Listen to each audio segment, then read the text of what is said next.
Ciao tutti and welcome to the second race of the 2023 UIM XCAT World Championship, the second Grand Prix in Fiumicino, and there was a boat literally hanging over the top of our heads, which is why I'm looking up the way. But thank you, welcome back to what is surely to be a super exciting XCAT race. There's a lot of activity going on as they drop Faza into the water. It's almost like we planned it. Faza, who are going into this second race, this second GP here at Fiumicino as pole sitters. If you missed it a little while ago, around about 2 or 3 hours ago, we had the pole position qualifying where we saw these two chaps, Nadir and Arif, guiding their boat from Team Faza into the first step. A inversion from the first pole position race that we saw where 222 Offshore ended up being the pole sitter. So inverse completely first to second. So the boat going into the water, and Nadir, my friend, have you got 2 seconds? Yeah, sure. Going into this second race in first position after the pole position race this morning, how are we feeling? Confident? Very confident, but still always these butterflies in the stomach, so we're not that relaxed. When we go there, when the green flag drops, then everything is comfortable.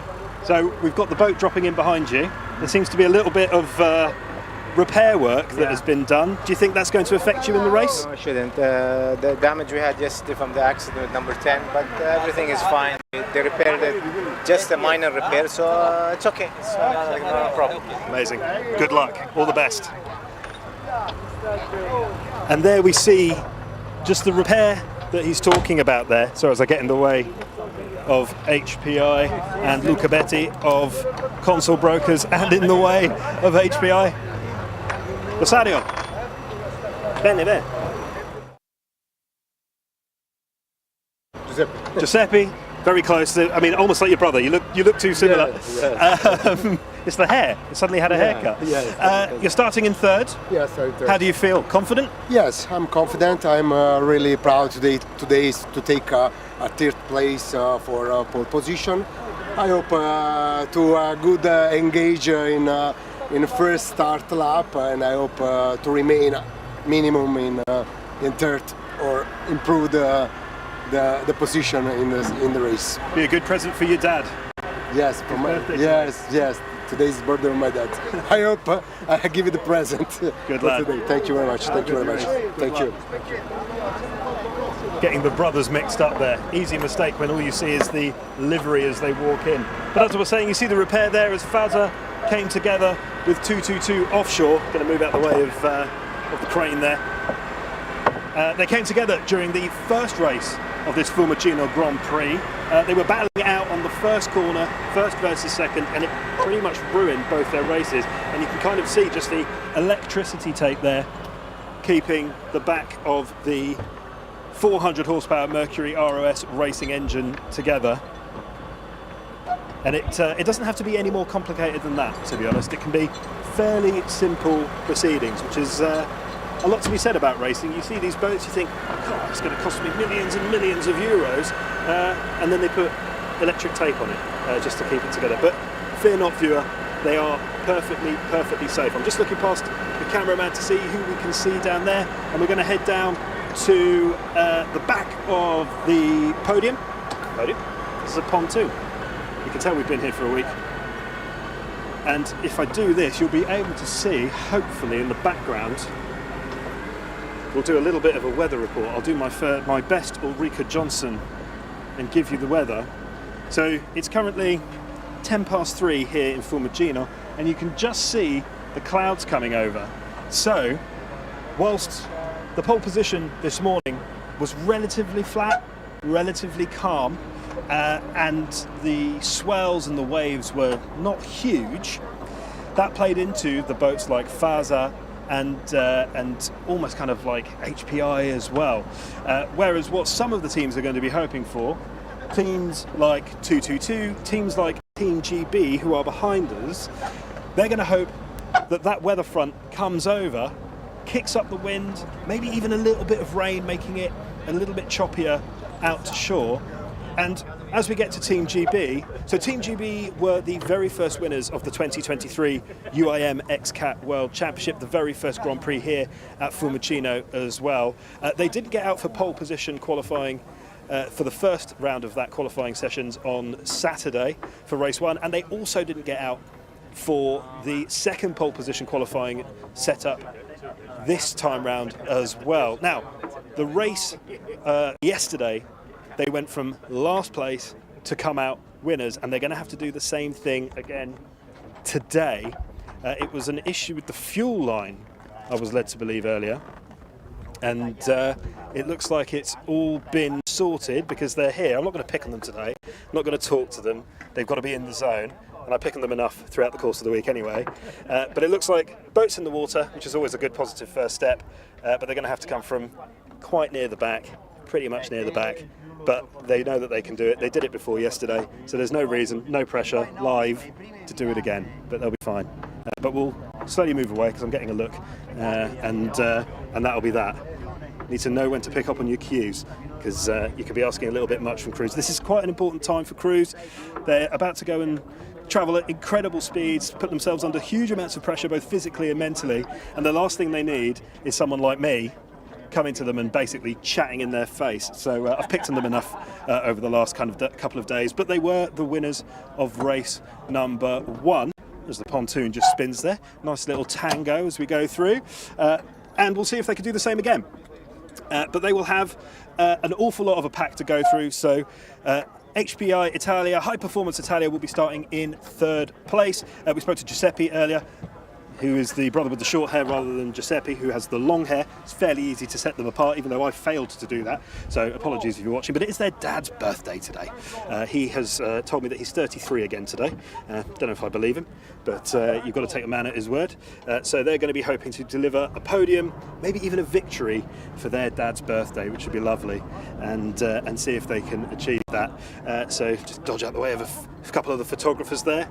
So we'll head to the front before I throw you away and send you to a VT. We are waiting for the white flag, if you're wondering why you're having to listen to me and look at me and all the rest of it. The white flag signifies that the teams have got 10 minutes before they go out, and what happens is the white flag will be waved when the pace cat comes out. That's essentially the officials' boat. Trying to see if I can see it. Then they all go out. They can only travel at 5 knots as they go out of the harbour here in Fiumicino. This is a tributary of the River Tiber, and then it goes out into the Mediterranean Sea. So kind of historic body of water into another historic body of water, which is why you have to keep watching XCAT, everybody, because it goes to some incredible places around the world. So we're going to go past 222 offshore, boat number 10 with the rather stunning Rocco Barocco on the side there. That's the easiest way to pick them out when they're out on the water.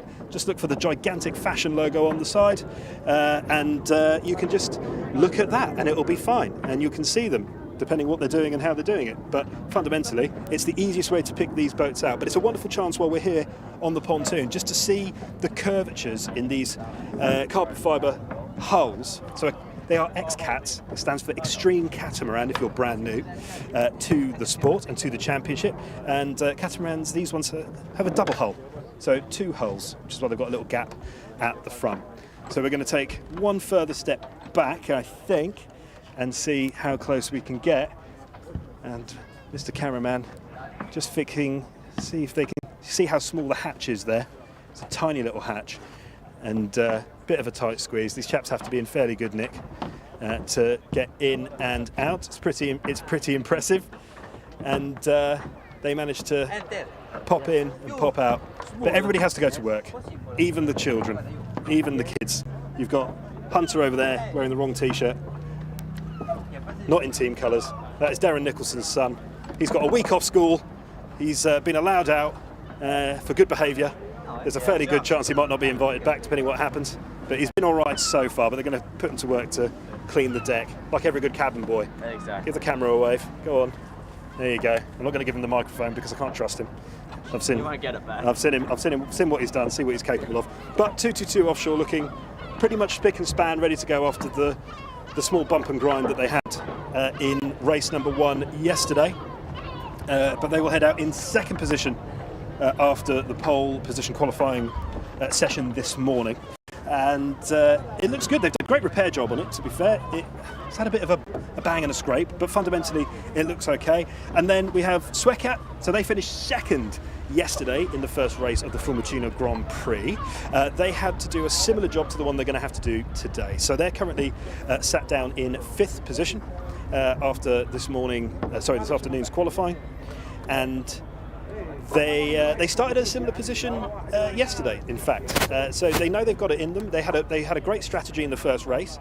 You've got to do 2 long laps as part of the overall race, and they played those long lap strategies really rather well. So we see, who is it over there? I can't quite see. One of the two, Seb, no, Sven, looks like Sven. So Seb may already have gotten in. I can't see him out here, so maybe he is in there. Well, there's 2 helmets outside. Never mind. Anyway, you can see the bright orange XCAT boat from Sweden, and they will be doing their damnedest to go from 5th. And if they can replicate their podium from yesterday, they would be very happy, I can imagine. Like I say, they finished 2nd, and today they're going to have to go from 5th. So we'll see how that works. And then on the other side of them, you've got Q8 Oils, the team from Q8. They've had a bit of a disappointing weekend, if I'm honest, a disappointing Grand Prix. It's an incredibly experienced crew. They've been racing together and separately for a long time. The boat itself is a successful boat, and it's been a bit of a shame. They've just not managed to string a performance together at this point. But they've had they had a dodgy pole position qualifying first time round on the Saturday, and now we have they're starting pretty much in last place, or they would be starting in last place if it wasn't for the fact that Team Great Britain didn't manage to go out for qualifying at all. So unfortunately for them, they're going to be starting just ahead of Great Britain, Team GB, but they are struggling for pace. They're struggling for pace, I think it's fair to say. They were 10-ish seconds off the pace, 10, 12 seconds off the pace, which was a bit of a shame. But there we go. It's racing, I'm afraid, folks. And there we have the white flag. And that just shows that the 10-minute period in which the pilots and the throttlemen, the crew, have to jump on board of their XCAT machines, and then they have to head out here of the Porto de Fiumicino at a leisurely 5 knots. They go from being powerboats to pleasure yachts, and then they head out to the circuit where they can start the race. And it's going to be a good one, folks. If you're watching on YouTube, make sure you do stay with us. Watching on Facebook, make sure you stay with us. Do tell us what you think of the racing. But it's going to be a case of, at this stage, letting the crews get on board, letting them do what they need to do. And I'm going to hand over to a couple of the better bits from yesterday. And make sure you stay tuned as we bring you the live action from the second race of this Fiumicino GP for the 2023 UIM XCAT World Championships.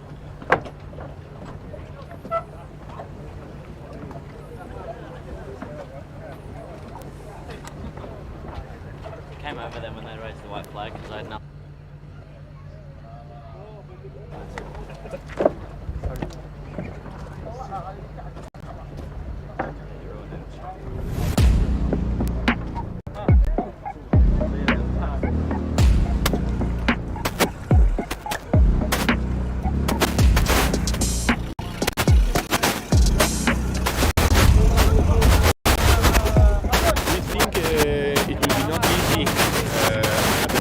Also because I think 2 boats behind us are quite fast, so at the start we have to immediately look how is the rhythm of the race, and then we will try to manage the race lap by lap.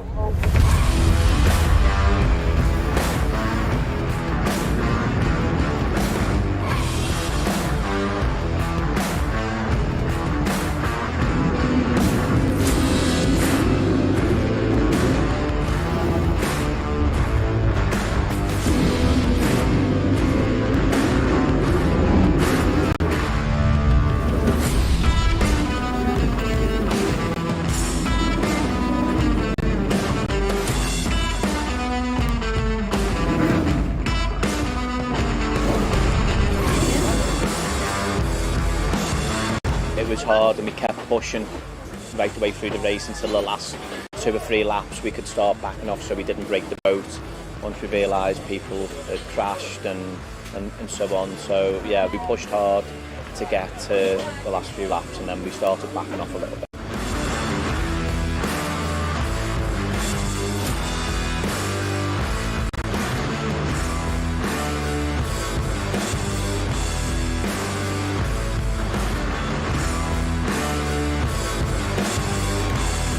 Our first provisional winners of the 2023 UIM XCAT World Championship, Team GB.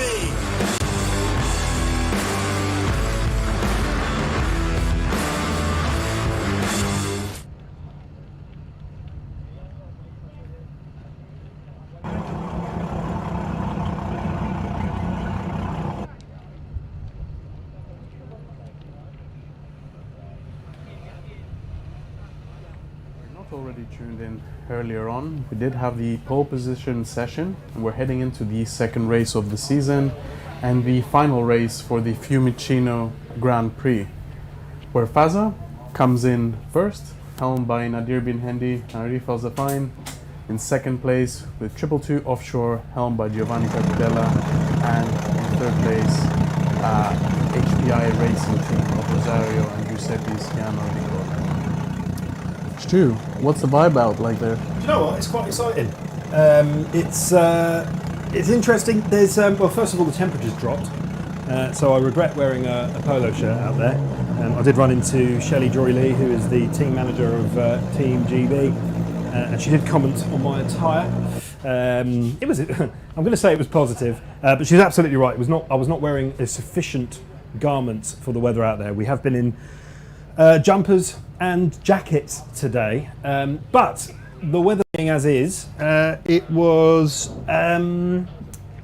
good. There's a lot of people kind of gathered by the shore, both in terms of out in the bay, along the beach, but then also kind of along the pontoon, some of the VIPs, the guests, and you know, little plug for XCAT VIP. If you are looking to or thinking of going to one of these incredible Grand Prix events, there is a VIP option. I can't tell you how much it costs. I'm not sure how much it costs. It'll be a number of euros or pounds or dollars, but it's well worth it. So you can get up close and personal with the people that run this incredible show, but also the pilots, the throttlemen, the crews, and the boats themselves as well, which is great. And don't worry, you don't have to have a meet and greet with me and you. that is avoidable. But in most cases, you are going to want to meet some of the other guests. I would say it's fair to say. Absolutely, and here we have 222 Offshore getting ready, helmed by Gio Carpitella and Darren Nicholson. Hopefully he'll get to make his son proud this time around, bring home at least a some sort of tin, some sort of trophy. Yeah, as we saw earlier on the pontoon when I was kind of walking up and down, making a general nuisance of myself. We did see young Hunter Nicholson there. He was cleaning the boat, which is all young people in the Navy.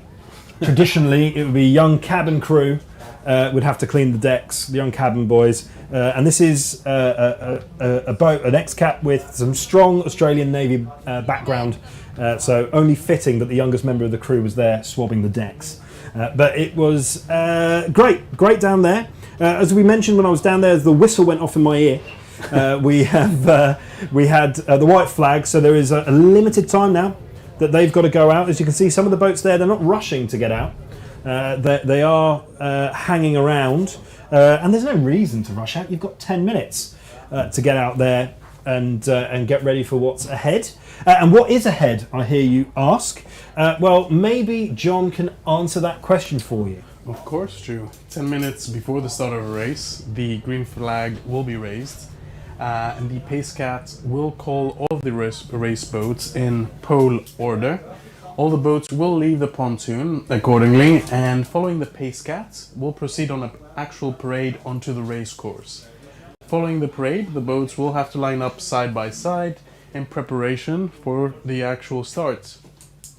Now, when the PaceCat decides that all the distances are sufficient, everything makes sense, The yellow flag is shown and the start procedure begins. Wow, that was in depth. Allow me to shoot some facts at you. So the start lap is 4.15 nautical miles. If you want that in kilometres, the best thing to do is pretty much double it. Race lap is 3.5 nautical miles, which is 6.3 kilometres. I'm not going to steal your fact for you. You can show that later in the show. And then the long lap is 4 nautical miles, so another half a mile on top of that, which is why this long lap that they have to do is quite important. It does add quite the distance, and I will let you talk through the long lap later on in the show as well. So if you're wondering how and long you're going to have to take out of your May Day holiday, well, it's going to be a start lap, 13 race laps and 2 long laps. We anticipate the entire GP to last around about 50 to 55 minutes, barring any exceptional circumstances. As I said, the temperature has dropped ever so slightly. It is now 18 degrees Celsius. That's 64 degrees Fahrenheit if you live over the pond in the United States of and including America. And although 18 degrees Celsius feels quite high if you live, I don't know, say in London like I do, and that's positively balmy, over here it's considered relatively cool, and I must say I've adjusted because I felt cold today. And the green flag has been raised by the XCAT, so all the boats need to start making their way onto the parade and into their starting positions. As you mentioned, Stu, 3.5 nautical miles, that's approximately 6.4 kilometers. If we want to take like a recent example, you think of the Baku GP. Each lap is about 6 kilometers, so a little bit over a regular street circuit. I'm going to stop you there, and you're going to hate me for this, because for it. we're live and you can't do anything about it. While the boats are heading out, you made reference there to the Baku Grand Prix circuit, Formula One, famous four-wheeled Travail. Do you think these guys are more talented or less talented than the Formula One driver? Hit us up in the comments, y'all. And yeah, we will be having the long laps, 2 of them. They are mandatory. The first one can be taken from the beginning of lap 3. Second, by the time the race reaches 70% completion. In case of complete failure of taking all the long laps, this will lead to disqualification. No one wants that. And in case of partial failure of the long laps, you'll either receive a penalty lap or time added onto it. Now, these are mandatory. You can take them whenever you please, as long as it's within that window. Well, I think the moral of the story is take your long laps, because you don't want to be found out not having taken your long laps. And we saw that yesterday. The long lap strategy does make a huge difference to where you end up in the race. So when the boats head out, and you can see them now, we can feel them from our commentary booth through, bearing in mind, these engines are going through water, up concrete, through the floor and into our feet. So just imagine how powerful those engines must be. We are stood in a shipping container, it's how they move the entire XCAT World Championships around, and it's a really sustainable way of doing it. It helps with logistics, and it makes the whole endeavour much cheaper, so it's good all round. So QA Oil's heading out of the Porto di Fiumicino. We can actually see and feel those throttles going there, and they'll now, as you said, John, head out and do a parade lap, and we're focusing on Team GB, or the cameraman is focusing on Team GB for very good reason. Not only were they the first winner of 2023, but they were also the first team of the year to not complete 2 pole position qualifying sessions. So they have form, they've raced one, won one, 2 pole positions, not completed any. So they are consistent. I guess so, but luck isn't on their side. As you mentioned, both pole positions didn't manage to actually get racing. That said, it didn't even matter. In the end of the day, race 1, first on the podium. Absolutely. And they you know, I went to go and talk to them down at the pontoon, and they looked preoccupied. Now, it's my responsibility to share with you, the viewers, just how people are feeling in depth, a bit behind the scenes, which we are lucky enough to do at the pontoon especially. But you also have to pick up when drivers and throttlemen are really in a different headspace, because the last thing you need is someone like me to go ahead and annoy them. And here you can see the race circuit in a lot more order. So kind of looks like a tooth with a cavity. Also looks like Pac-Man kind of sat on his face. But the important thing is it's going to be 57.65 nautical miles long, 2 long laps as we mentioned, and the rest will be consisting of a start lap and then the rest of the laps. The long strip, the home straight, is on the bottom of the screen as you see it. That is the straight that the timing beacons are located on, the start finish is located on, and also runs along this beautiful shoreline here at Fiumicino, just outside of Roma. And you might be asking yourself, what are those green dots? Basically, the bottom left, that is where the boats will actually begin their starting procedure. They will proceed onto the basically top right corner, and that's when racing begins. We will be having a starting lap, just one of those, just to get for the drivers to get into the zone, rev up the engines, and yeah, we're off racing. And get going. And you can see on your screens now, just the very early championship table. We have Team GB, Swickout Racing, Consul Brokers, HPI Racing Team, 222 Offshore, Q8 Oils, and FASA. Now, this will probably look very different by the end of today. We are only one race, one Grand Prix, one GP into the 2023 season of this UIM XCAT World Championship. But it is interesting to see how they all will fare. And here we have the results for pole position for today's race. FASA in first place, 222 Offshore in second. In third place, we have HPI Racing Team in fourth, Consul Brokers in fifth, SWICAT, sixth, Q8 Oils. Yeah, so the top two are as they were after the first pole position, although inverted. So for the first race of the year, it was 222 Offshore followed by FASA. Now it's FASA followed by 222 Offshore. 222 Offshore prefer their water to be choppier. FASA prefer their water to be flatter. The water was flatter this morning, so FASA went faster. But even though FASA went faster, it could be the fact that FASA won't go as fast as 222 Offshore when the starting, well, I was going to say a starting pistol, but that's not what they do here. It's a checkered flag waved off the back of the Pace Cats. And it will be the team managers lined up left and right of our commentary booth that will be very interested in what happens next. And they are there, sunglasses doffed, some of them, caps on backwards, looking very suave, very cool. But I bet inside they're probably feeling the jitters a wee bit. Absolutely, and on the left-hand corner, you did see Shelley from Team GB played some very good strategy in the last race with the long laps. Probably, you know, I'd say the victory is as much hers as for the drivers. Yeah, I should be the first one to say that it isn't. Definitely. You know, pretty good with that. But it is a team effort. Every single one of these teams has a huge number of people on shore to help them out. It seems like the Pace Cat is picking up pace. So we might be seeing get out of town. we'll probably be seeing a start very soon.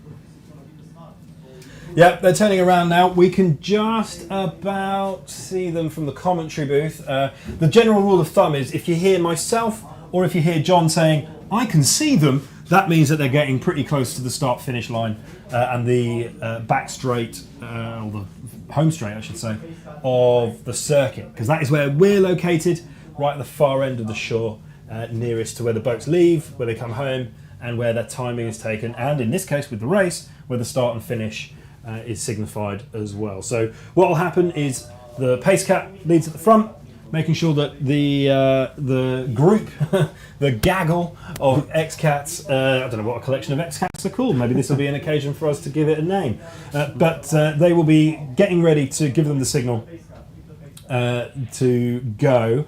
So this is the part of the programme where we will look quite expectantly at the Pace Cat, which is an XCAT racing boat without a roof and some more comfortable chairs, if you were wondering. It is indeed. We have actually had the opportunity to have a ride on the Pace Cat. Obviously it's not covered, so it's pretty scary when you go full throttle. Yeah, it's quite the thing. Let's put it this way: I wouldn't drink a martini in the back of it. It's pretty difficult. But we can see there the teams are starting to form a line, and what will happen is once the PaceCat give the OK with the checkered flag, you've got two groups. The pole group at the front, they will take the slightly shorter line to the corner of the circuit. And the others, well, they have to take the longer one. Okay, we have a yellow flag. So that means the PaceCat is starting to throttle. It's taking off. We have green flag. And we're off racing for the second race of the Fiumicino GP. This is going to be one heck of a race, ladies and gentlemen. Make sure that you do stay with us. It has started at quite a pace. It looks like HPA Italia have lagged behind. Fazza have taken an early lead, and 222 Offshore are gaining on them. It is looking a bit choppy, so that's not good for Fazza. It's not good for Fazza. They're coming around. I can see 222 Offshore just coming on the right-hand side. Remember, they came together yesterday. And they've managed to just about make the first corner. As you can see, it's pretty difficult to turn these XCATs left. It's not the direction they want to go. They want to go right. And they are now going to be heading off from buoy Alpha 1 down to Bravo, A to B. Quite simply, it's going to be a sprint to that second corner. And at the moment, it does look like Fazza have just managed to stay ahead. Fazza, the grey boat with Fazza written on the side. They're taking no prisoners there. And 222 Offshore look like they've already started to lag behind, which is either a sign of the fact that, like you say, it's choppier down this end, but it might be smoother up the other end. Yeah, it seems there's quite a healthy lead built up by Fazza, but if the conditions do get a bit worse, 222 Offshore may be able to capitalize on that. Their boat is designed to work on those kind of conditions a bit better than Fazza's.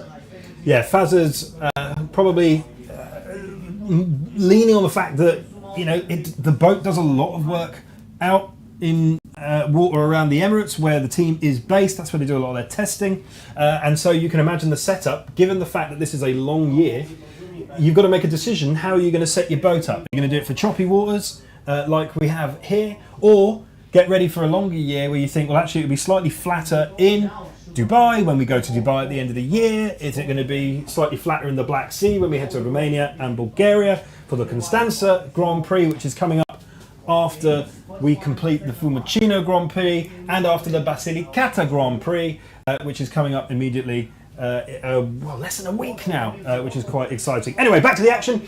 Fazza are ploughing through the territory there. They have made an absolutely exceptional start, a lightning start, a fizzingly Fazza start, I would say. And Arif Al Safain and Nadir Ben Hendi will be very, very happy with the first, nearly the first lap as we come through. They've had the start lap coming to an end. We spoke to Nadir on the pontoon earlier, and he was his usual calm, quiet, but assertive self. He knows what he's doing and he knows what he wants to try and achieve. And like you say, they've built quite the lead over 222. I mean, it's still early days. We do have the long laps as well that each boat needs to take, so things can be reshuffled in an instant, basically. Yeah, there's no way it'll finish like this. But HPI are third, and Team GB are up to fourth. Bear in mind, Team GB started last. They were the winners of the first Fiumicino Grand Prix, but Team GB have gone from 7th to 4th in a lap, which is pretty impressive stuff. You have to hand it to them. I mean, race one at last to first. In this pole position, obviously they didn't even start, but managed to climb up to 4th place. Yeah, exactly. And I mentioned it earlier, they had a problem with the fuel line, which is why they didn't go out in the qualifying session earlier today. It's been a gearing issue, a spark plug issue, and now a fuel line issue. But when it comes to race time, they aren't messing around. Now, they're quite a distance away from Fazza, but as you say, when you add the long laps into this strategy, it starts to change rather quickly and rather dramatically. And you might be able just to see there, Fazza have started to hit a little bit of choppy water. So, water? What is water? Water. And as they go around, we can just see them now heading over to the marker furthest away, Delta, Delta 1, Delta 2, as per designated here. We don't call the corners names. We don't have names for corners for the XCAT circuits. But do you know what? If Fazza win this, we might call it Fazza Corner. Fazza Corner, I like it.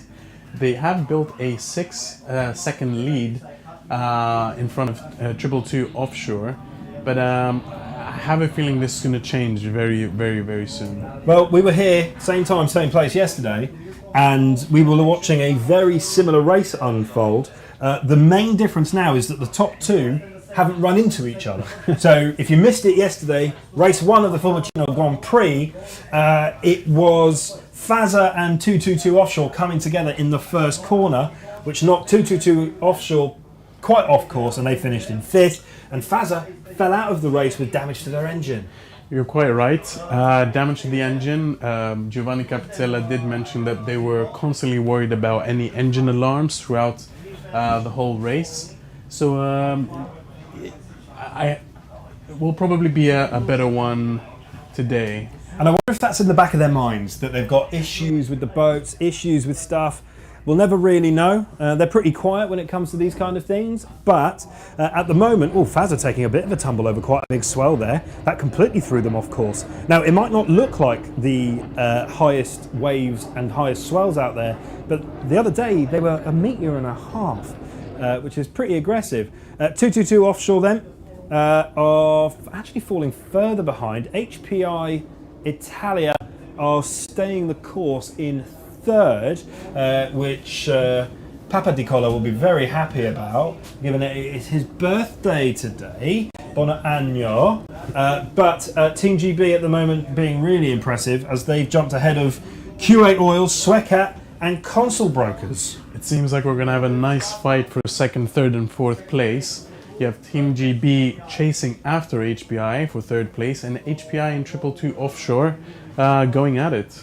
Yes, and so as we head into the 3rd lap of this race, we've got Fazza in 1st place, 222 offshore in 2nd. So as you were from pole position, racing and qualifying this morning, HPI Racing Team in 3rd, and then Team GB in 4th, Console Brokers in 5th. They are manned by Alfredo Amato and Luca Betti. They were finished 3rd in yesterday's race. And XCAT, who finished 2nd in yesterday's race, down in 6th. And then Q8 Oils bringing up the rear. I mentioned on the pontoon, they've not really been managed to string a performance together. Their boat is geared to slightly flatter water, but at the same time, it's not really been their weekend, to be honest with you. Team XCAT though, it's a very similar image to the last race. They were quite low in the actual rankings, but did manage to make it up to 2nd. That's true. They played a blinder for their long lap strategy. They were fairly confident, and I'll be honest, they looked pretty confident. I spoke to the guys earlier today. I ran into Sven and said, "How you feeling, Sven?" And he went, "Feeling all right." And that was kind of that. Classic Scandinavian fashion. Pretty much. It was pretty set aside, pretty happy. But we're starting to see the boats of 222 offshore, as I said earlier on the pontoon, recognisable because they have quite a large Rocco Barocco sponsorship on the side, pretty obvious from the shore, and hopefully pretty obvious for you at home as well. You can see the Italian flag on the front, the Australian flag on the back, due to the fact that they are crewed by an Aussie and an Italian. But Team GB in the background kind of taking a slightly different line, and HPI Italia just on the right hand side trying a slightly different line as well. The problem with that is you're not going to be able to turn the XCAT in as quickly as you might want, and you'll find yourself getting cut in front, just as 222 offshore are doing right now. It seems the gap between 222 offshore and HPI Italia is very close at 2 seconds. So that's going to be a fight to look out for. Yeah, Team GB are really taking it to HPI Italia. Team GB I don't know what they've done to their boat. I could bore you all to death with some of the statistics that we were looking at after the race, because all the boats carry data chips, essentially a memory card that goes into the data logger that can be checked by the officials to make sure that people haven't done anything a little bit naughty to their engines, their ballast, their weight, anything like that. But they do publish all of those statistics, and we can see those at Racing Control after an event, and it does look like there is slightly more going to the port engine, which would make sense considering. So there's an overall balance of how much power you can run through the engines of these, obviously, you know, to make sure that it is fair, hard racing, but you can split that between left and right, between port and starboard, and it is interesting to see what those different decisions, those different strategies will do for the teams. Indeed, and we are looking at the timings. FASA has built a healthy lead of 14 seconds from 222 offshore. There is quite a very small gaps between number 2, number 3, number 4, to about less than 2 seconds in between each other. Console brokers dropping down quite a bit, as a 6 second lead, and XCAT and QAOs have dropped down dramatically. I don't know if it's how easy it's going to be for them to claw back up. Very good. Got it? Cats have claws. Yes, you're right. We saw yesterday that even if a team had a 40 second lead over the boat behind, it didn't matter so much. When the long lap came in, that's because we've just seen a dog walking past and I've seen a long. I was like, that looks like a nice long lead. What a happy boy.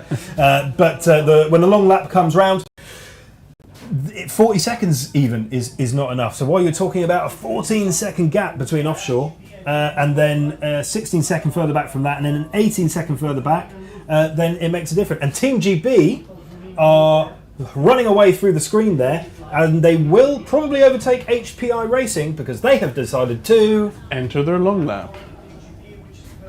So they are going to do a lap that is now half a nautical mile longer than everybody else, and they're not alone. And XCAT has decided to enter their long lap. Seems quite strategic, like last time, choosing to do their long laps early on, get those out the way, and maybe build a lead further down the line. Actually, console brokers chose to take their long laps quite later on, and it didn't work out quite as well. Yeah, well, I mean, console brokers, they finished in third yesterday after taking their long laps, as you say, later on in the day. And it kind of doesn't matter when Q8 Oils take theirs at the moment. They are having just the most horrid first Grand Prix of the year. I mean, it's fantastic to see them here. It's fantastic to see them doing what they do. The boat looks absolutely fantastic, if I must say so myself. But they're going to be wishing that they don't finish where they are right now. So they have managed to jump ahead of XCAT because XCAT have decided to take their long lap. So while XCAT and HPI Racing Team have decided to go half a nautical mile longer around the circuit, they will only have to take one more of their long laps before the 70% completion mark. But they have taken them very early. They have taken them very early indeed. And what you're seeing there is the team managers. You're seeing Shelley, team manager of Team GB, very experienced in the world of powerboating. Not that experienced, it's not been around that long, but she's long enough in the tooth to know exactly what she's talking about. But she picked up the trophy for best team manager yesterday as Team GB finished upon the top step of the podium. But at the moment, it's still FASA leading the way, and FASA building on their lead up to 19 seconds now ahead of 222 offshore. They're both happy still to be in the race at this point, I imagine, because yesterday, during the first Grand Prix of the Fiumicino Grand Prix double header, this is the second of two here at Fiumicino, FASA were out with an engine failure, and we saw it very clearly from here. And 222 Offshore has also decided to enter their first long lap. That's very interesting. I was wondering if FASA, I mean, at the moment they have a 19-second lead.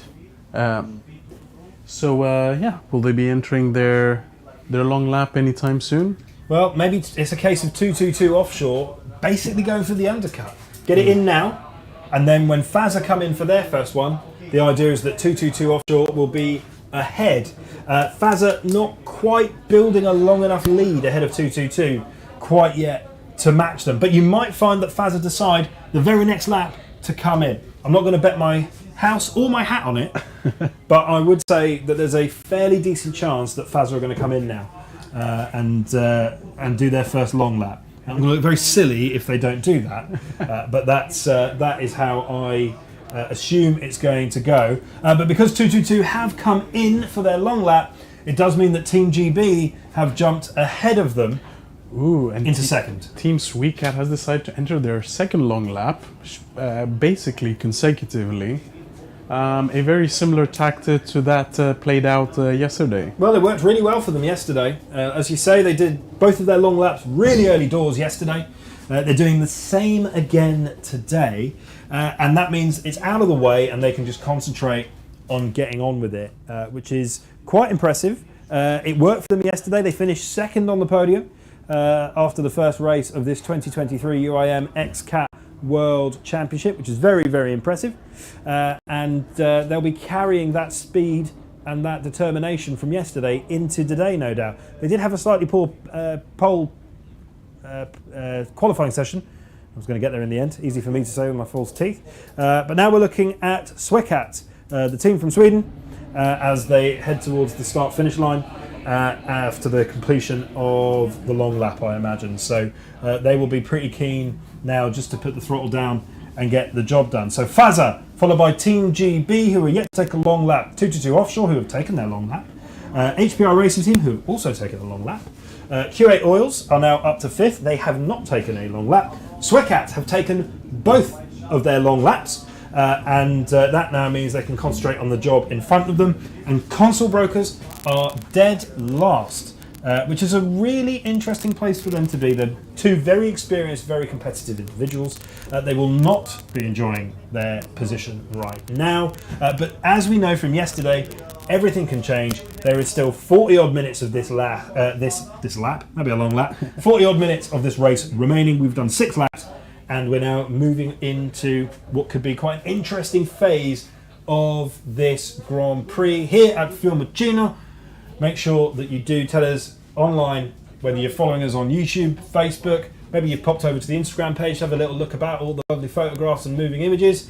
The team at the social media behind the scenes here at XCAT do a great job of keeping you all up to date. So do make sure that you follow us, subscribe, tick the little bell, the notification, so that you can keep up to date with what's going on, because we do have a second set of races this coming week.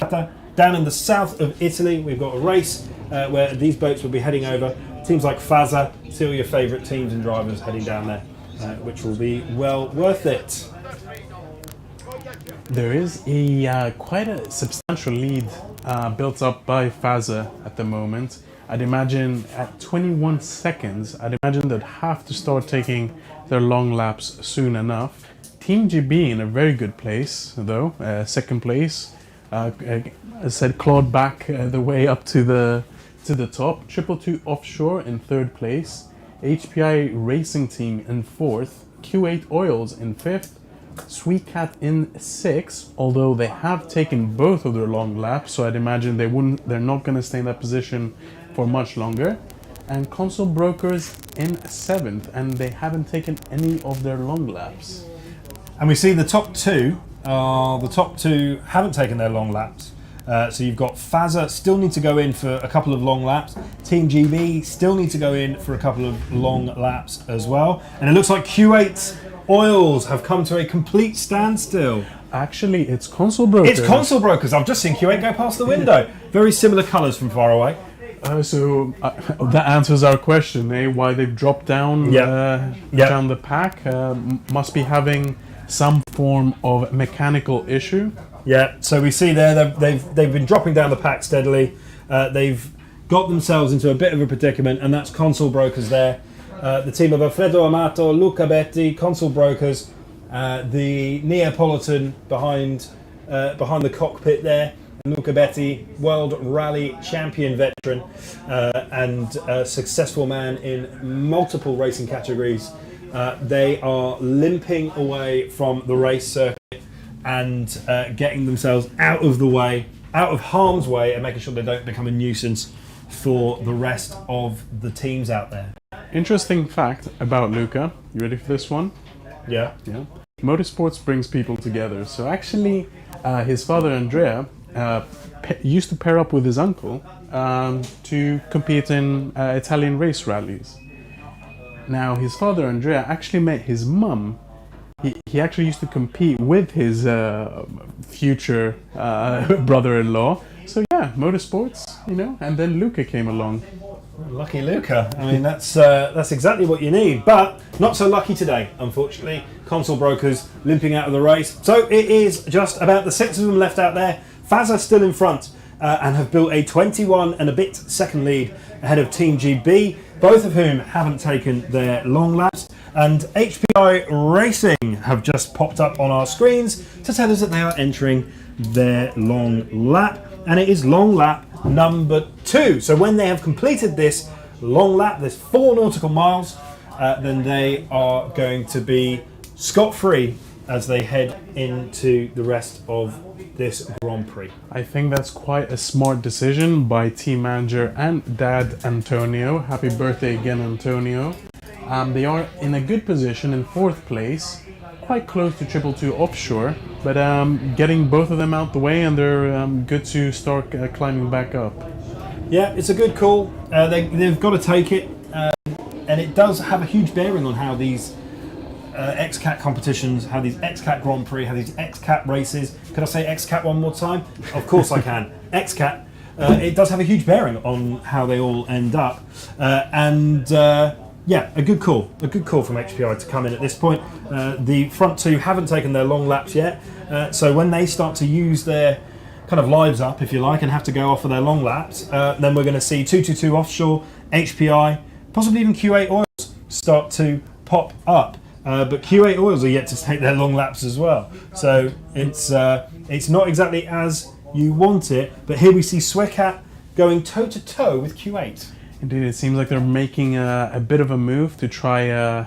It will be quite difficult to overtake, but they are trying to get some clear and clean water to maybe make their move. Sebastian Groth and Sven Janssen, quite a big disparity in age. Sebastian is of 27 years old and Sven is 64.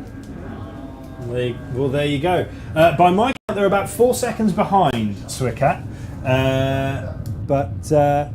I'm right as well. There they are, 7 seconds behind. I was close. I was just trying to guess before I looked at the timing screen based on me counting from a marker out of the commentary window.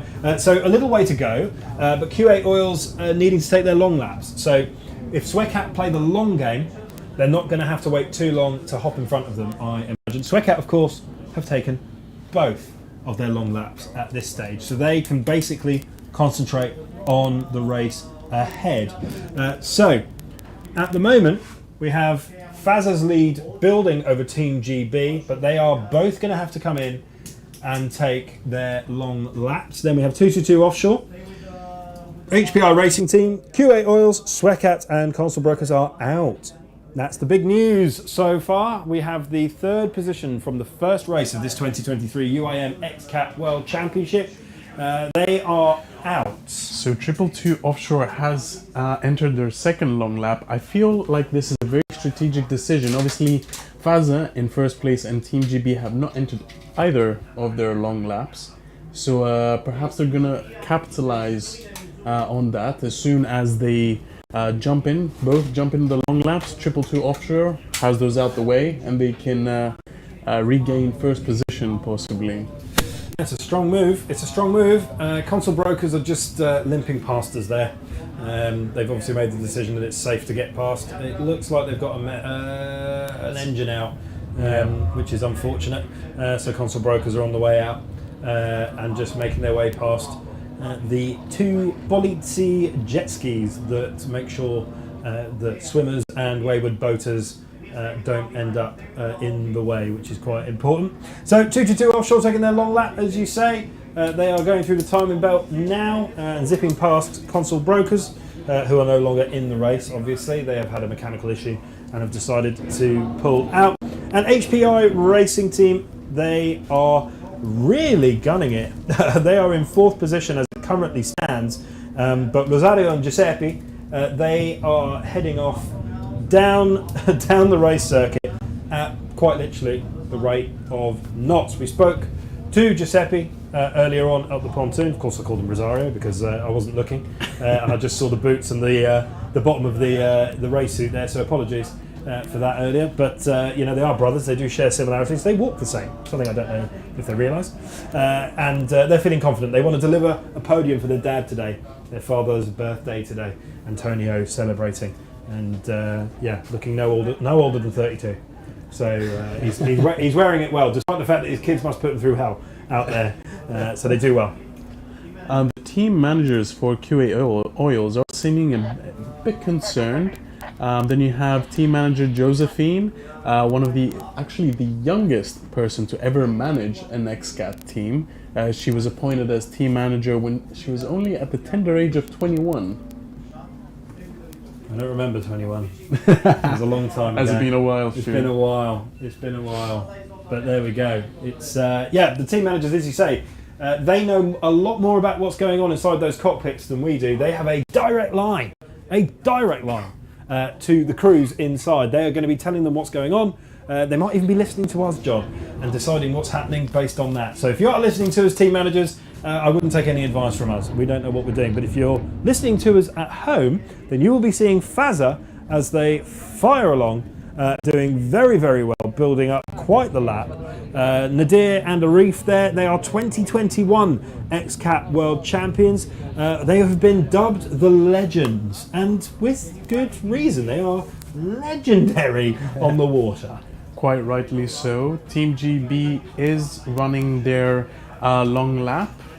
That means that that is their first long lap, taking it before Fazza.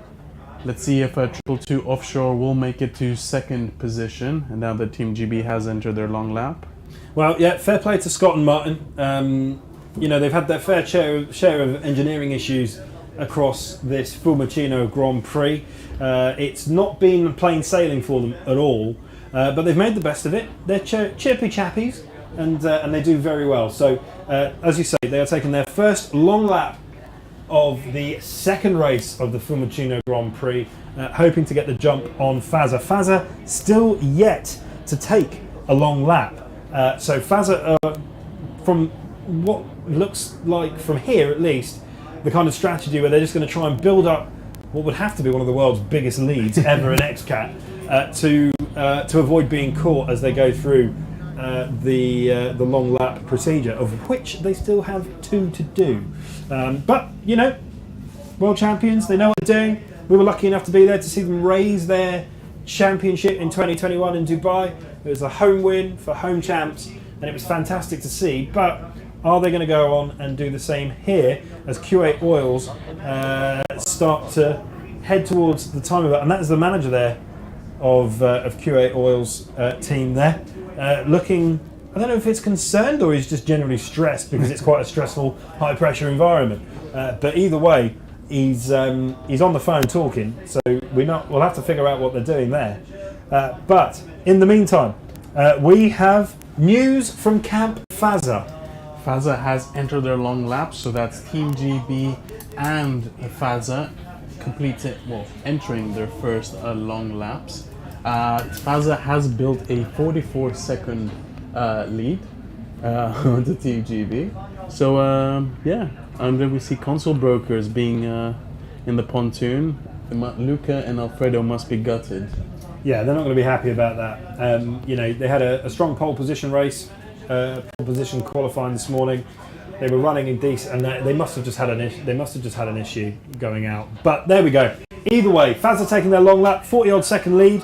Is it going to be enough to stay ahead of Team GB? I think it isn't, if I'm honest. We've seen teams that do long laps with a 40-odd second lead beforehand, and it hasn't quite been enough. But maybe this will be a change in that general direction, because Fazza now are coming across the start-finish line in front of us here with a wonderful new livery, I must say. That I did enjoy their Dubai Police green livery, but now that they're out, team name Fazza, under a kind of grey livery, new race suits looking great. We spoke to them earlier today, and they are in the lead of the race at the moment. And Team GB, however, I think they've still got a little bit to say about the matter. Fazza actually meaning powerful or victorious in Arabic, and they're looking pretty powerful and pretty victorious so far. Interesting. And also Prince Fazza, it's his nickname, is the Crown Prince of Dubai as well. So double meanings there. See, you're looking at me like I don't know these things. You're quite right, Stu. Yeah. So there we go. You know, it's great for them. Must be an honour for them to be carrying such a strong name, and we're happy for them. And that is 222 offshore. Have come to a complete and total standstill.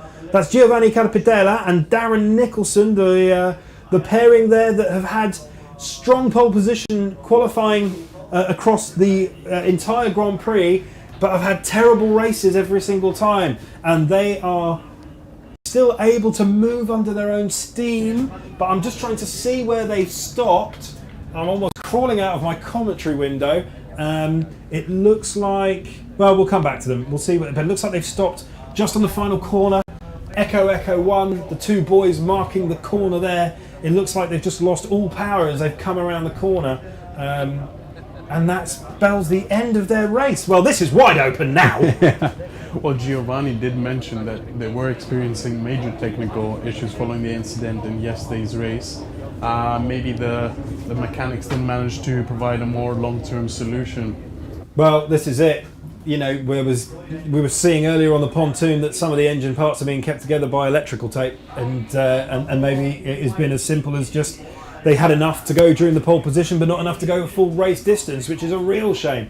But there we have it. Okay, we now have two XCAT powerboats out of the running. Console brokers, and now we have 222 offshore out of the running as well. And we have yet more news about the leaders. Fazza. So Fazza is entering their second long lap, meaning that pretty much all the competitors apart from Q8 Oils have completed all of their long laps. In first position we have Fazza at the moment, Team GB in second. That's going to be quite an interesting fight. HPI Racing Team in third. They've been steadily going up the racing order. Q8 Oils in fourth. I wouldn't imagine that would last for too long. They haven't entered any of their long laps, so I don't know how that's going to fare for them. I imagine not so well. No, and that's the thing. You know, Q8 Oils might be hoping to get out there and run further along the front and keep waiting for boats to stop working. At this rate, might be their best chance of a podium, if I'm honest with you. But yeah, Team GB have taken both their long laps. Fazza, both their long laps now. HPI Racing Team, they also have taken both their long laps. So first, second and third have done the dreaded long lap route twice. And although we still have a fair distance to go, we've got ourselves sat there after 12 laps, half an hour-ish to go. We still couldn't necessarily call it. Mr. Q8 Q8 Oils, to give it its full name, I should say. It's just used to have Q8 written along the side of the boat, and old habits die hard. But Q8 Oils team manager there, he has been on that phone the entire time. It could just be how he's communicating with the boat at this stage, if I'm honest with you. It could be the easiest, quickest way to do it if they're experiencing some technical difficulty with their in-ear radio system, which they could well be doing. But we have Fazza, Team GB, HPI Racing Team, Q8 Oils running in fourth, but yet to take their two long laps, bearing in mind that that's going to add some considerable time. XCAT and then 222 Offshore and Console Brokers are out of the race, but Q8 Oils have now decided that enough is enough, and they're coming in for their long lap, John. Yeah, I'm not sure if I'm in total agreement with this decision. I think they've left it for too long in the actual race. They should have probably taken one a little bit earlier, maybe left one for later on in the race. But yeah, I'd imagine XCAT will end up surpassing them at some point. That's right. So XCAT currently in 4th place, and looks like they've gone round Q8 quite easily there in the end. They just needed that long lap to be taken, and that's kind of that. So Q8 Oils, they're up to 5th place. I say up because they started way down, and they were not doing great. But actually quite a competitive race in terms of they've been consistent. You know, they've been doing all right. I imagine they're now treating this somewhat as a setup session to a degree, getting ready to move along to Basilicata in southern Italy, which is going to be our next visit. So our current leaders, Fazza, will be packing up their containers and heading down the 6-hour drive, which I'm looking forward to southern Italy, where we are going to be watching these incredible XCATs do their thing down in the Marina di Pisticci, which is on the lovely south coast. And if you're struggling to know just kind of where we are in the world for that, Puglia would be a good marker, or Bari. The lovely city of Bari is just an hour and a half away from where we're going as well. And I will expect a check in the post from that local tourist board. Thank you very much. Address it to our container. 222 offshore, slowly making their way back to the pontoon. I can't really tell exactly. It could be engine failure, could be something else. It could be any number of things, couldn't it? I mean, the engines are clearly running. They're going under their own steam. It could just be one. I mean, it looks like one's working slightly better than the other, if I'm honest with you. But that has not been great for them. They've had a really troublesome first couple of days in the race, but had really strong qualifying. Now, if they can put qualifying together with a strong race, then they are going to be contenders. They are the reigning champions going into this. You're quite right, Stu. I gotta give it to Team GB. They are closing the distance with Fazza. Basically a 19-second difference. If you think about the quite a lead that they had built in the first place. They were in last position as they did not compete in pole, and they've managed to probably achieve a second spot on the podium. Yeah, and Fazza, of course, have used all their long laps, so they haven't got that to contend with. Are they going to start chopping into that 19-second lead? I don't know. The weather is changeable. There is the chance that the swell and the waves might actually start to hook up a little bit, in which case, certainly towards the back of the circuit, as we get further away from the shore, it starts to get a little bit bumpier and a little bit swellier, and then as you get further into the shore, those waves start to form as they go to crash on the beach. So yeah, huge opportunity there, but Fazza at the moment looking to correct the wrongs from yesterday, as they will see it, as they head the pack into lap 13-ish. Lap 13. I say ish because I can't quite see the 3 from here. I've had to shuffle myself around our cosy confines here in the container. I'm all about the alliteration today. You're on fire today. I know. Someone put me out. It's incredible. Of my misery. No, I'm only joking. It's wonderful to be here. It's wonderful to be here for the 2023 UIM XCAT World Championships, where we are watching the second of 2 races here at Fiumicino, just outside of the city of Roma. You may well have visited here without knowing it. It is the site of the Leonardo da Vinci Airport, but it is so much more than that. Make sure that if you do end up landing here, take a few days, come down to the coast, have a lovely walk around the old streets and down the coast where you can see the lovely marinas and all the rest of it. It is well worth a visit. And you will see more beautiful coastline by staying with the XCAT World Championship this year, because we are visiting some incredible locations. We are going to Basilicata, southern Italy, in just shy of a week's time. After this, we will be packing our shirts, our shoes, hoping that they will be washing at the hotel, and heading down to southern Italy, where the Basilicata Grand Prix will take place at Marina di Pisticci, which we are very much looking forward to.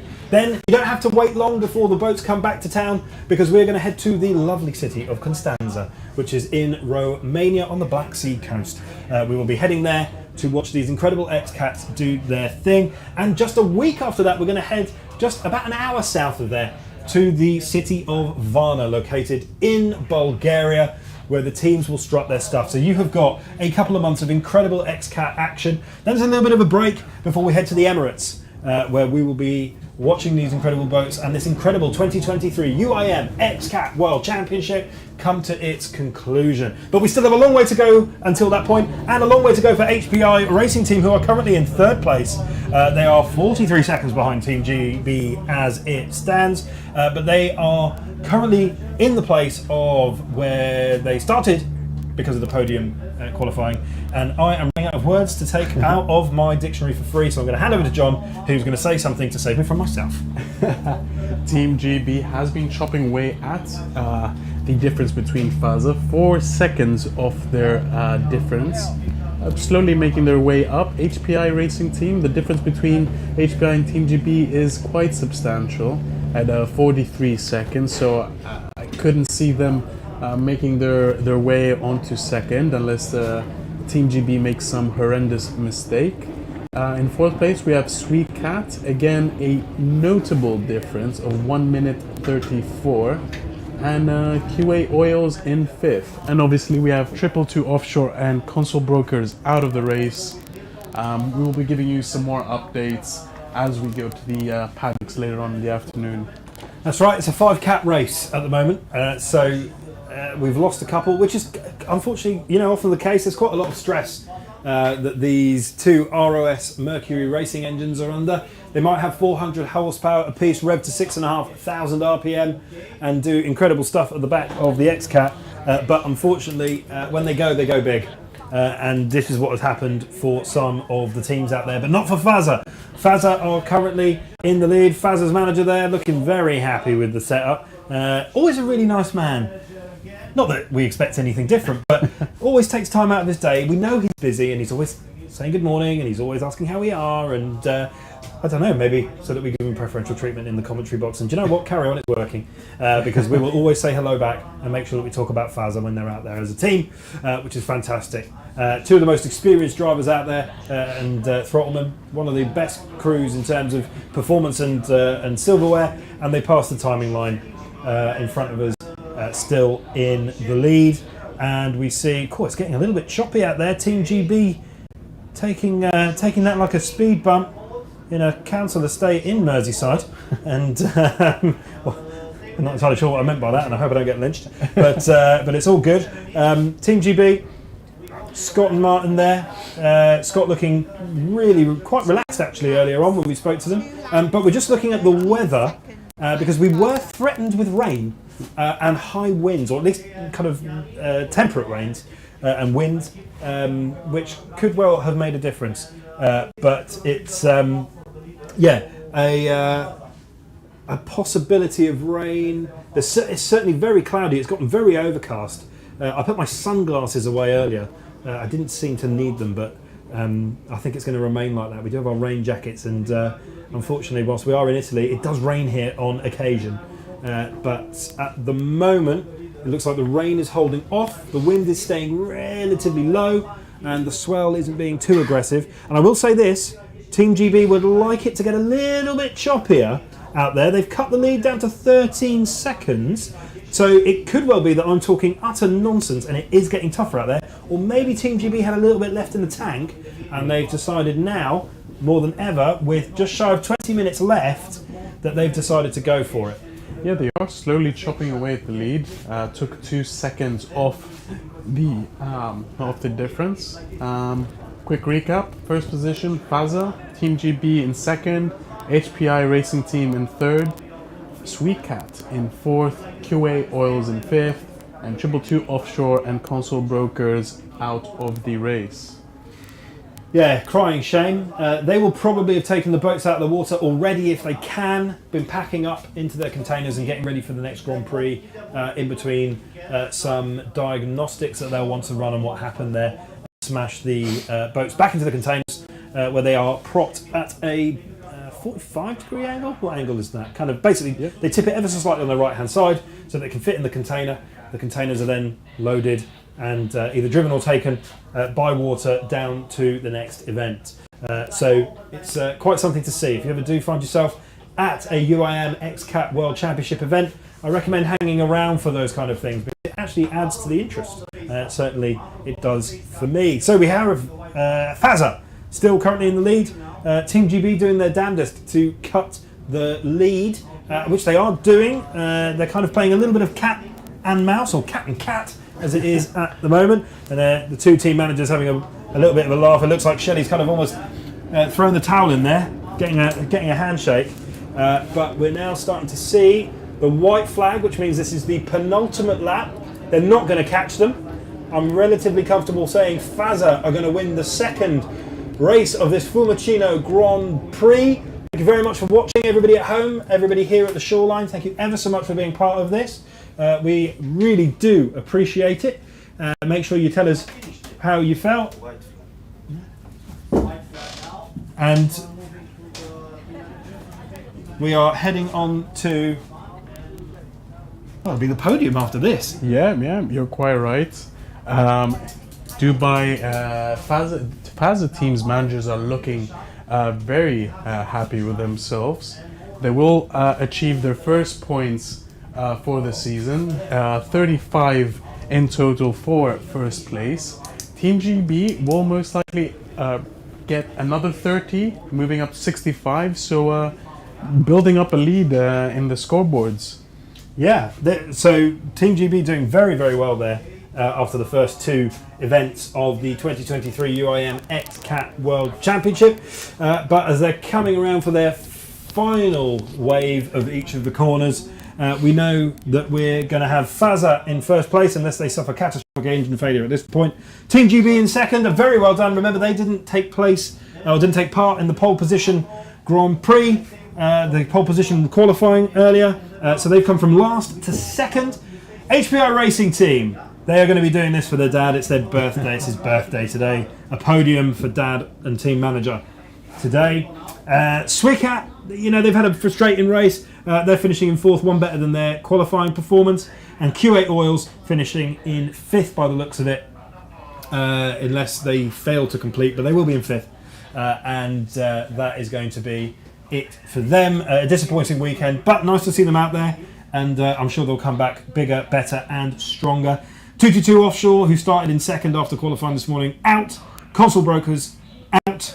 And unfortunately, they have not had the second day of this Grand Prix that they would have wanted. Now we're watching Faza just coming around the final straight and going down to the timing line. This is the home straight now, and they are going to be ecstatic with this performance. And there we see Raffaele Cooley, I believe it is.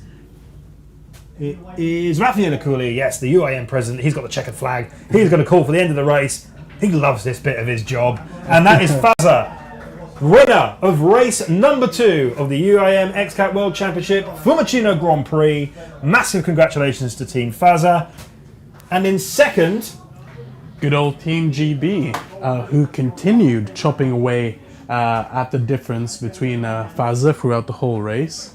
Massive achievement for Team GB, having not competed in the second pole position session. Shelley looking very pleased with herself and her team. Congratulations to congratulating the Faza team. Yeah, great result. Team GB going from stone last to second, and we're just going to be watching. And here's good old Arif climbing out of his boat to receive the checkered flag from Dr. Raffaele Cooley. In third place, we had HPI Racing Team, who seemed, after they achieved their third position, I'd imagine his dad told him to just keep it easy, Yeah, you're on the podium, so don't stress the boat too much. And there we have it, official recognition there of HPI Racing Team, High Performance Italia Racing Team, coming in third position. All these results are provisional, just until the final scrutineering takes place when the boats come back. Quite an ordinary procedure, nothing to worry about, but they are provisional just in case something doesn't quite add up. But it's at the moment looking at Faza there, who are undoubtedly enjoying their first place. And they look very, very happy. Good, strong friends, the pair of them. They've been together a long time. And then XCAT and Q8 Oils are now closing up the finish. Q8 Oils, they never really took their second long lap. They took it right at the end there, outside of the window. They'll probably get a penalty for that. in one way or another. Absolutely. As we mentioned, if you don't take it within that window, it will mean a penalty or time added onto your original timings. Possibly a bit of miscommunication between the team managers and the drivers themselves. Father Antonio looking very pleased with his sons, who achieved the 3rd spot on the podium. It is his birthday, so a nice little birthday present for Dad. Yeah, not a bad birthday present at all. And we can actually hear them celebrating from our commentary position here, as we see Arif and Nadir there celebrating their first win of this 2023 UIM XCAT World Championship, the second race of the Fiumicino Grand Prix here in Fiumicino, and they're about to get handed the checkered flag by Pasquale, one of the XCAT officials, who nearly took a tumble there. That would have been hilarious, but also not so great. And there they are, Nadir and Arif getting their photo taken, and deserved winners. They had a great pole position qualifying session this morning. They did a great job piloting the boats across the finish line, and they did a great job getting through that race, because it wasn't they've made it look comfortable, but it wasn't easy. No, for sure.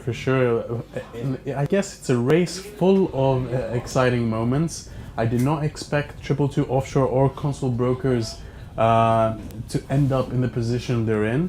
Obviously, both teams very experienced racers, but I guess you can't control this stuff.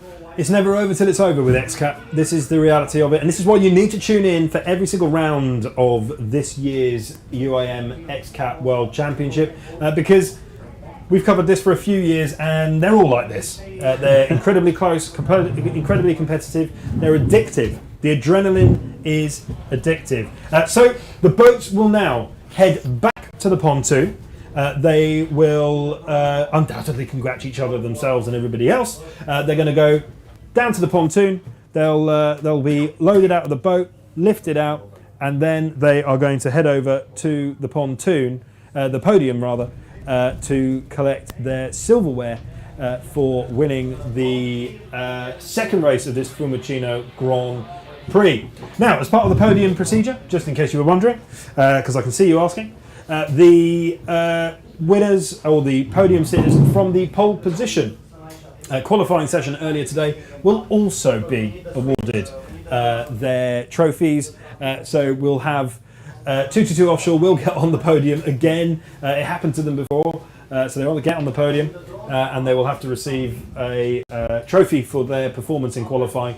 Faza will get a trophy for finishing first in the qualifying session earlier today, and a trophy for finishing first, provisional first, in the second race of the Fiumicino Grand Prix, which you have just witnessed, and quite impressive performance, I would say. So we have the championship order as it stands after 2 races. We have to mention these are provisional for the time being. Obviously, race control has to go through everything prior to officializing everything. But we do have Team GB in first position with 65 points. Team XCAT in second with 52 points. HPI Racing Team in third with 46. Team Faza in fourth with 35 points. QA Oils in fifth with 33.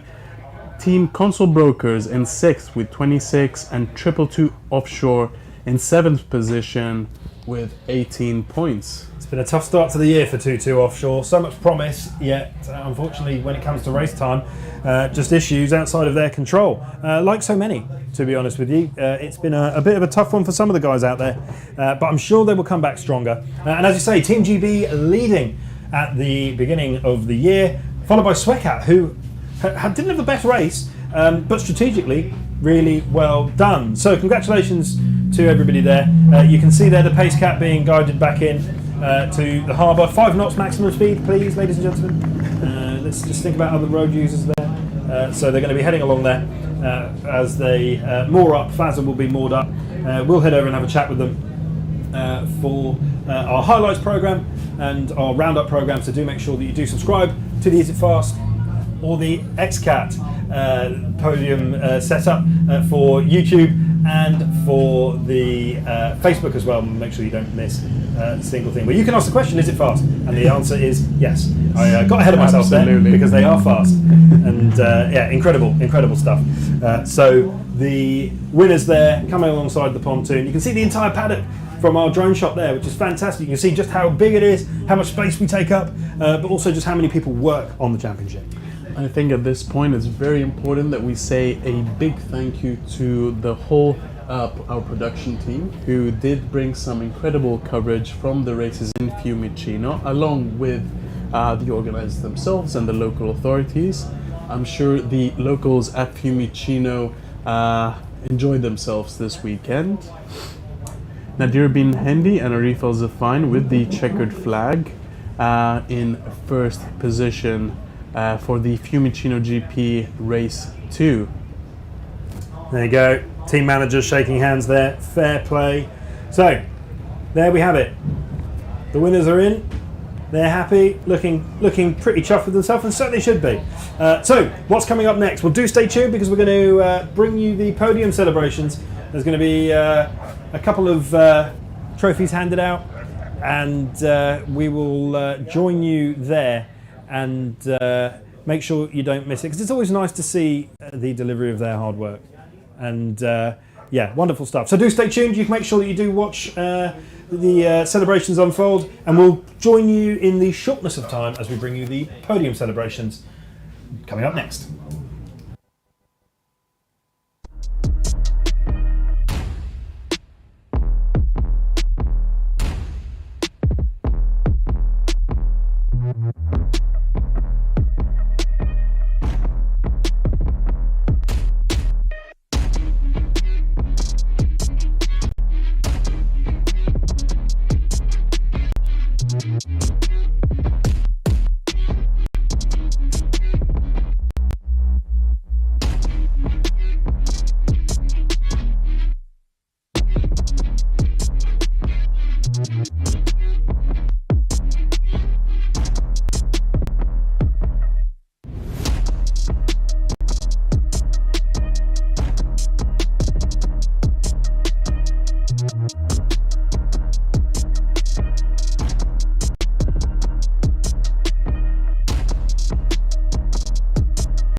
Cielo, guarda che ci sta, che ci ha fatto la seccata a Carpinelli.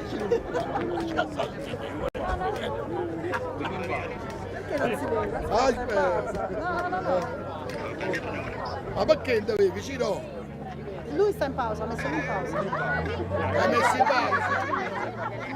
Oh cane, c'era. Abbiamo vinto! Bello! Beccane messi, ma beccane messi! Sanno morendo che ci stai tu! Così! Thank you.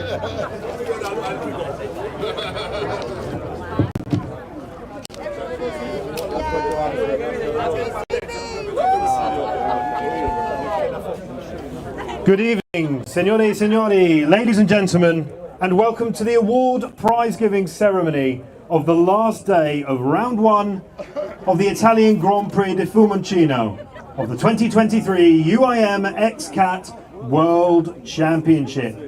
It's been an exhilarating weekend of high-speed racing, and we are thrilled to be here all together to celebrate the winners of pole position qualifying number 2 and race number 2. Firstly, let's give a round of applause to all the teams and drivers who participated in this weekend's event. Your hard work and dedication have made this a truly unforgettable experience for all of us. Round of applause.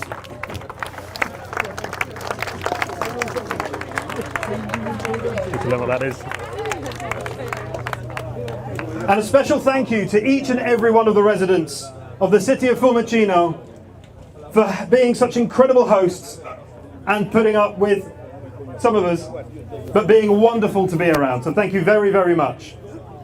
But first of all, let's welcome our esteemed guests to the stage. Dr. Raffaele Cooley, UIM President.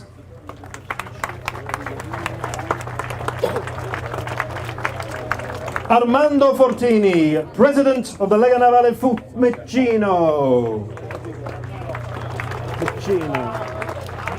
Ezio Di Genizio, the Fiumicino Vice Mayor.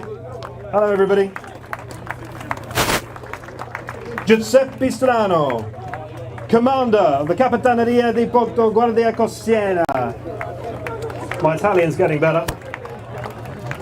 And Aquili Ventura, the Vice President of the Italian Powerboat Federation. A round of applause for our esteemed guests, please. Thank you very much. Now, without further ado, it's time to start handing out some silverware. The first awards will be handed out for the top 3 finishers of this afternoon's pole position qualifying. In third place, we have boat number 96 from Italia, HPI Racing Team, Rosario Schiana di Cola and Giuseppe Schiana di Cola. Forza. In second place, we have boat number 10. They're coming. Boat number 10, 222 Offshore, Giovanni Capitella and Darren Nicholson. And finally, the team that secured the top spot on the starting grid, it's boat number 3, the Legends from the UAE, Team Fazza, Arif Al-Sufain and Nadir bin Hendi. Fantastic job. Now we get to the fun bit of handing out the trophies. We start with third place. The award will be handed by Armando Fortini.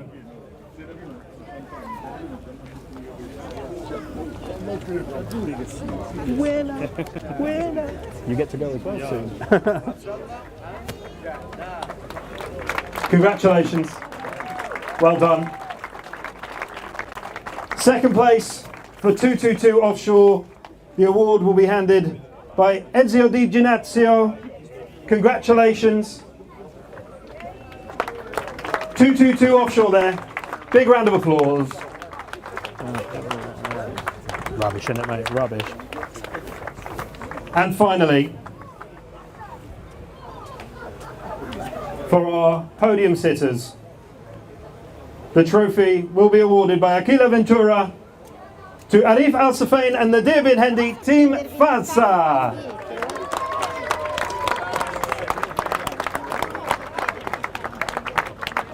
Huge congratulations. And if we can have everyone pose for a photograph before you disappear, that would be wonderful. Thank you very much.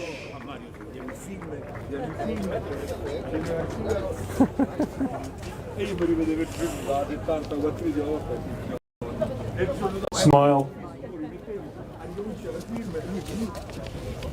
Big smiles.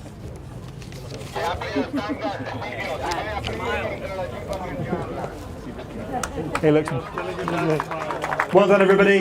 Congratulations to our top three from the pole position qualifying session earlier today. Congratulations to each and every one of them.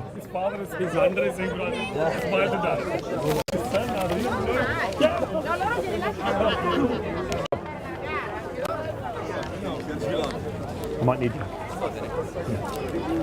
Now we move on to present the awards and the trophies from this afternoon's second race of the Fiumicino Grand Prix. We're going to see some familiar faces. In third place, we have, once again, Boat 96, the Italia, HPI Racing. It is Rosario and Giuseppe once again, doing it for the birthday boy, their father. In second place, we have boat number 8. Just wait for them to come to the podium. They shouldn't be shy at this point. It's Team GB from last to second. Scott Williams and Martin Campbell. Large congratulations, well done. And finally, the legends were victorious once again. It's FASA! A massive congratulations to Arif and Nadir. First in qualifying, first in the race. And of course, we have an extra award for the race. This award goes to the best team manager, Rajesh Gun.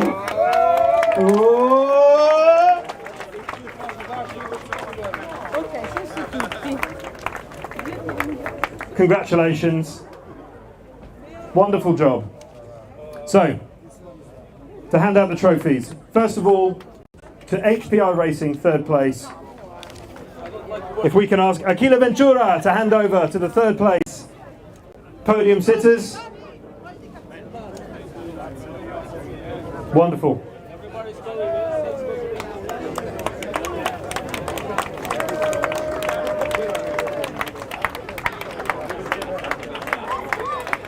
And now, the trophy for the second place team, Team GB, awarded by Giuseppe Strano.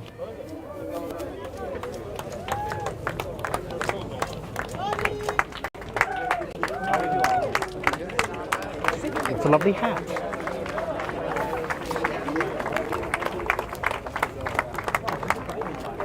And last, but by no means least, to hand over the award to the winning team of FASA, UIM President Dr. Raffaele Cooley.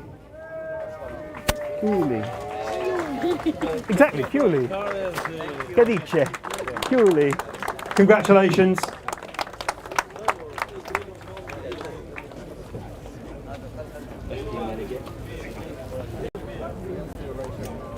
And now if you could please be upstanding for the national anthem of the winning team, the anthem of Oh, the best team manager, of course. Oh dear. Trophy for the best team manager. Rajesh, how could I forget about you? Sorry, mate. Presented by Chiula Ventura. I know one Italian name, Porro. That's it. Congratulations. Nearly got away with it. And now, please be upstanding for the national anthem of the UAE.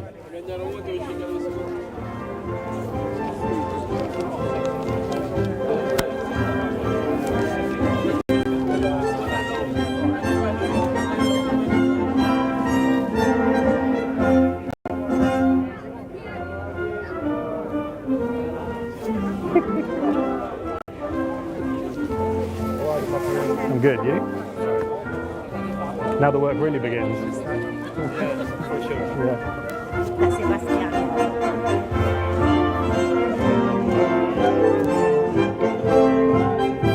Now you say that we need Raffaele Chiulli and some speech and Achille Ventura. And give me the microphone.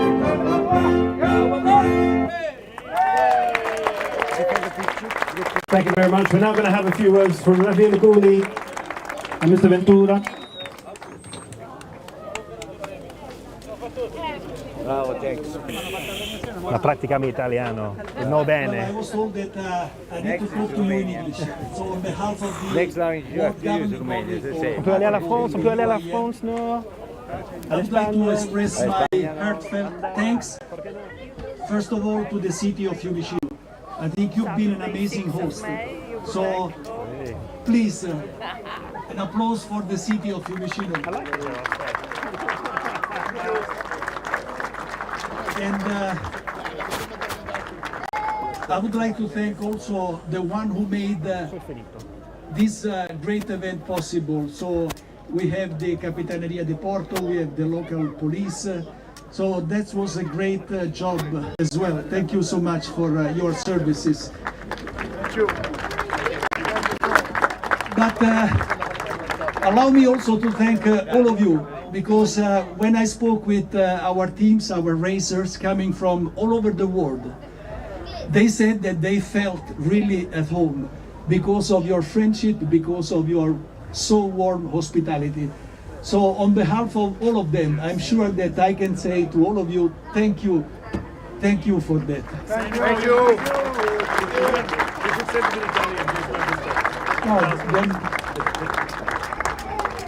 And last but not least, these are the real players. These are the people making this sport great.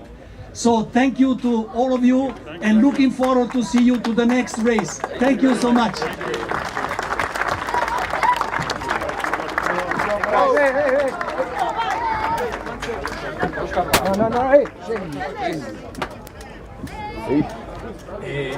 A me spetta di dirlo in italiano, visto che sono il rappresentante della Federazione Italiana Motonautica presente qui, in modo che quelli che non hanno capito nulla in inglese magari riescano a capire qualcosa. Questa è ovviamente un'organizzazione internazionale che avviene sotto l'egida della Federazione Mondiale, e tutto quello che avviene all'interno di un campionato mondiale del genere avviene in lingua inglese, e quindi io lo trovo perfettamente in regola e noi ci siamo abituati.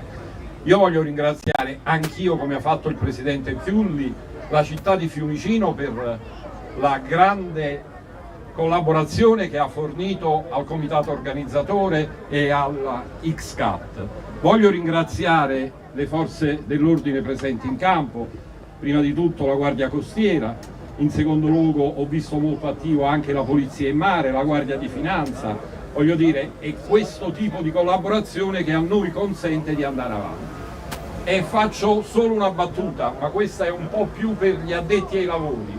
Questo sport, il mio sport, l'offshore da 40 anni, che viene dato sempre per morto, risorge sempre dalle sue ceneri. Congratulazioni agli organizzatori che hanno riportato di nuovo in Italia l'XCAT, che viaggiava solo all'estero. Andiamo avanti così, la settimana prossima si corre sempre in Italia, in Puglia, e grazie a voi della pazienza e del supporto che ci avete fornito in queste due splendide giornate.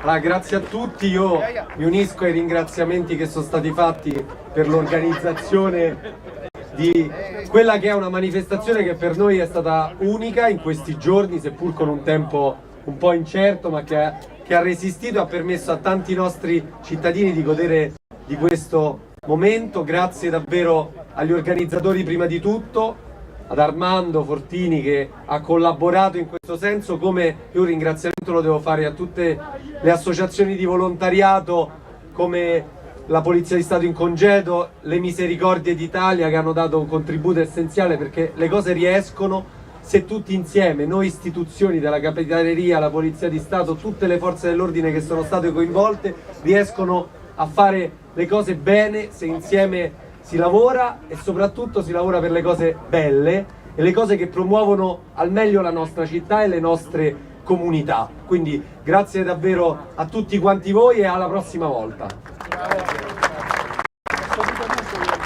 Grazie a tutti. Volevo ringraziare veramente per la grande collaborazione di tutti quanti, perché come Lega Navale potevamo fare ben poco, diciamo, se non avevamo il grande supporto di tutti quanti. E noi abbiamo fatto un piccolo presente, voglio iniziare con il comandante Strano, perché è stato con la Capitaneria di Porto, è stato il fautore di veramente di un tavolo dove ha messo intorno tutte le forze che avevamo. Grazie ancora. E non voglio dimenticare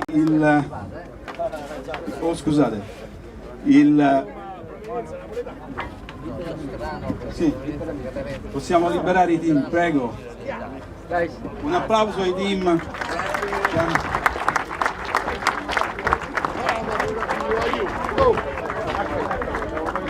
Chiamerei il comandante Guarneri, che è stato il nucleo fondamentale per tutta questa parte che è stata realizzata. E ne abbiamo un po' perché qui hanno collaborato tante persone, e vorrei chiamare sul palco per la polizia, sulla questura di Roma, la polizia fluviale, il sostituto commissario Costantino. Grazie per il supporto enorme e per il controllo che hanno fatto, grazie alle moto d'acqua e a tutti i loro uomini che sono qui oggi. Grazie ancora, grazie.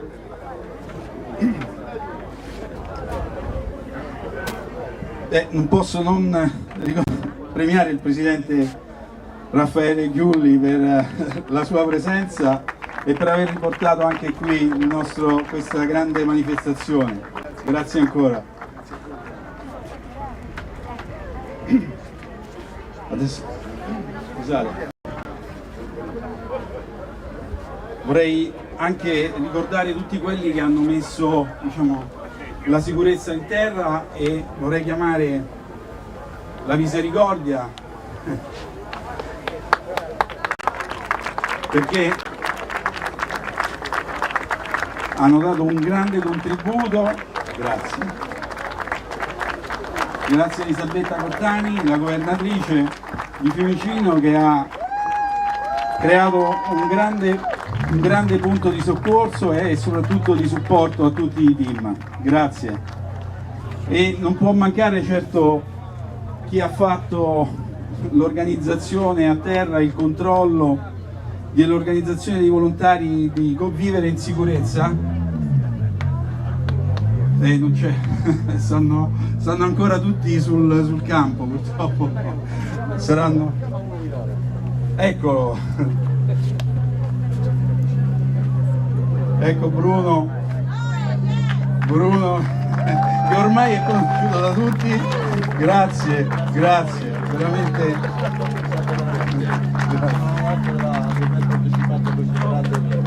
Grazie. E soprattutto l'obiettivo degli altri di non arrivarci. Scusa, c'è un federazione. Bene, dalla certo. No, ma è così tanto che si è fatta molto campagna acquisti nella fase dell'ultimo mese, proprio per questo, per evitare di arrivare a quello. Però Fiumicino è sempre stato sul luogo. E alla Federazione Italiana Motonautica, Presidente Iacognani, Mi consegnerò personalmente. grazie della presenza.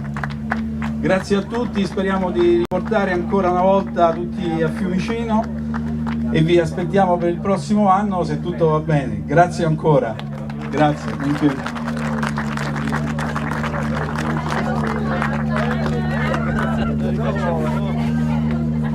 Deve fare un'intervista con i Presidente. Dov'è?